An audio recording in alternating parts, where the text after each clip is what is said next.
Episode 6, Merama'S mother rejects Wankuru and how it progressed. Merama introduced Wankuru to his mother. Mama, this is your daughter-in-law. I have a wife. Guide me to comply with all the rituals and rites of our ancestors as pertaining to marriage. Immediately after the meal, Wankuru collected the utensils, put them in the straw tray, and took them outside next to the granaries to have them cleaned. Merama'S mother walked towards her. My child, you are still a visitor. You have not rested enough. Let me do it and you can do it later in the evening. Mama, our tradition teaches that at no time shall a girl sit watching her mother or elderly person work. What I am doing is what defines me now and in the future. From her accent and from the way she pronounced Mama, the mother knew that this girl was from the enemy clan of the Bayhumbu. Oh no, what has my son done? She thought. She smiled dryly at Wankuru and walked back to her hut. She wept bitterly. Meanwhile, Merama had left for the nearby stream to bathe.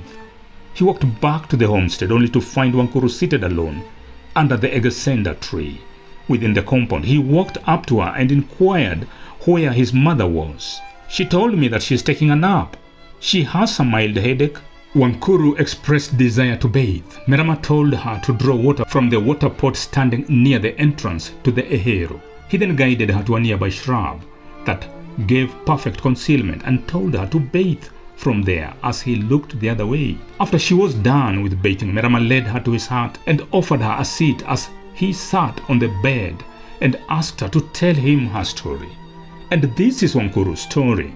I am the first child of my mother and father. My mother's name is Nyahiri Omaseke. My father's name was Chacha Owantahe. We are 5 siblings in the house of my mother. My father was killed in the Great War between the Bayhumbu and the Bambareno clans. He had been incapacitated by a serious injury after being gored by our oxen as he plowed. The Bambareno attackers overran our clan and everybody had to run to the hills. My father couldn't run. They caught up with him and slaughtered him, leaving him dead. The following day, as we came down from the hill, we found very many bodies.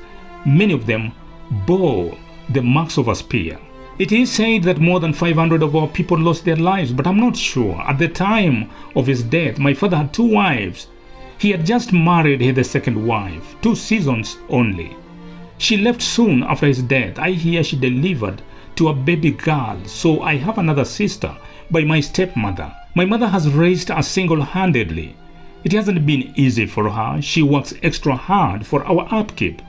She sees me as a form of investment or some kind of retirement benefit to the family. I sympathize with her. I couldn't live to see myself. Wankuru caught herself before letting the cat out of the bag in regard to Mzee Bosongo. Wankuru, how do you feel about leaving your siblings alone? Asked Merama, avoiding asking directly why she so easily accepted running away with him. Oh, the brave one. Did I really have a choice after your sword had caused my blood to run down the edge of the blade? I saw the seriousness in your voice. You came to my clan with one mission, and I realized that I too needed a husband. We met in the middle. Wankuru smiled and looked into the fireplace. I am really sorry, Wankuru, for the death of my father-in-law and the challenges my mother-in-law has to go through. Oh, brave one, do you think your mother will accept me as your wife after knowing that I come from the enemy clan? Merama stood up, kissed her forehead, and walked out without answering. Entering his mother's hut, Merama called to his mother from the bedroom. She came out and took a 3-legged stool and sat next to the entrance to her bedroom. She didn't say anything. She waited for her son to break the ice. Mother, I didn't see any sign of sickness in you when I went down to the river. Is there a problem? She shook her head, but Merama could see she had been crying. Her eyes were red and she had a running nose. Sensing that she could not hide her feeling any longer, she opened up. My son, what have you done? How can you marry from a clan that killed your father? This clan is responsible for all the misery that we have gone through. I would rather live without a daughter-in-law than live with one from an enemy clan. Merama took a calabash that hung on the wall, walked to the pot of Obosara and filled it to the brim. He He offered his mother the calabash, but she shook her head. He walked to his seat with the calabash. He took a calculated slow sip of the cold drink, filled his mouth, holding it in his mouth before swallowing it very slowly as he stared past his mother after what felt like eternity. Merama cleared his throat. Mother, your cousin Maseke, in anger, killed his neighbor. His parents, brothers, sisters, extended family, members and all his family were excommunicated from the rest of the village. His stupid action affected all, including you, who were never close to him. Mother, haven't I always heard you regretting that you were punished for the sin of a stupid and careless man? Have you bothered to hear Wankuru's side of the story? Wankuru's father was also killed in the same war that claimed my father's life. My father was actively involved in the war, but Wankuru's father, who was totally incapacitated at the time, was bedridden and was caught up by our people and slaughtered as the rest of the family ran to the hills. Her father was killed by our people. Her mother mourns her husband, just like you, Mama. Just then, Wankuru walked in and greeted both of them, kissing Merama'S mother on the hand. Merama'S mother stood up, firmly holding Wankuru's shoulders, pulled her closer and hugged her, kissed her on the forehead as she sobbed, "My beloved daughter, I welcome you into my family. My child, you are my dream come true. I give you to this young man wholeheartedly. From today henceforth you take over all the responsibilities of caring for him. Tomorrow we will talk more and get to know each other better." Merama'S mother reached out to the unfinished calabash that her son was holding in his hand and gulped down the remaining contents. Merama smiled, stood up and walked out, leaving the two women to bond. The return of Wankuru's mother. The following day, at the time the villagers come from tilling their land, Nyahiri, Wankuru's mother, walked into her homestead, balancing a bundle of firewood on her head and a basket in her right hand. She found the four children basking in the sun as the cows mooed and mooed from the enclosure. The goats were tethered away from the granaries and the nearby shrubs. Immediately on seeing their mother, the boys ran and hugged her. Each of them, in expectation of goodies, wrestled each other to receive the basket. Since the basket was heavy, she gave it to the eldest son. After she put down the bundle of firewood, she inquired why the animals were not yet released from the enclosure.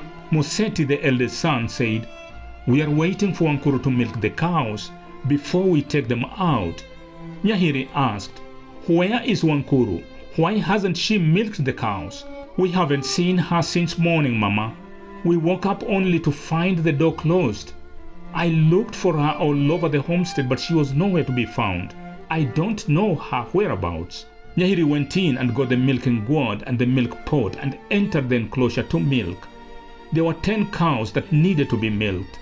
She did the milking as fast as she could, allowed the calves to suckle before calling on her sons to come and take the cows out to pasture. After boiling the milk and leaving it to cool, she walked around the neighborhood to inquire about her daughter.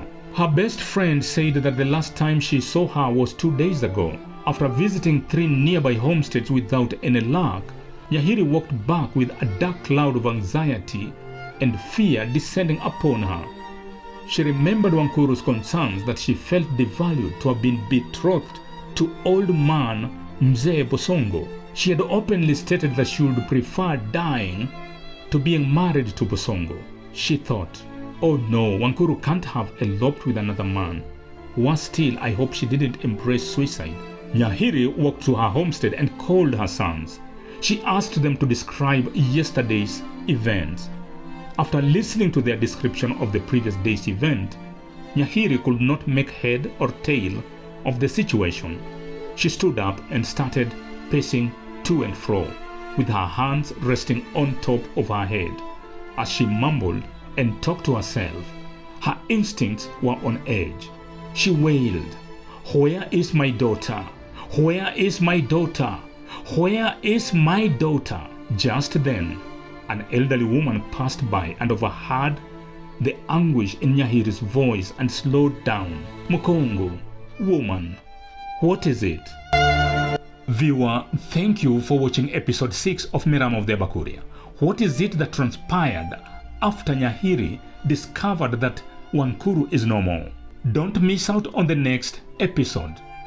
Subscribe and be informed. Thank you.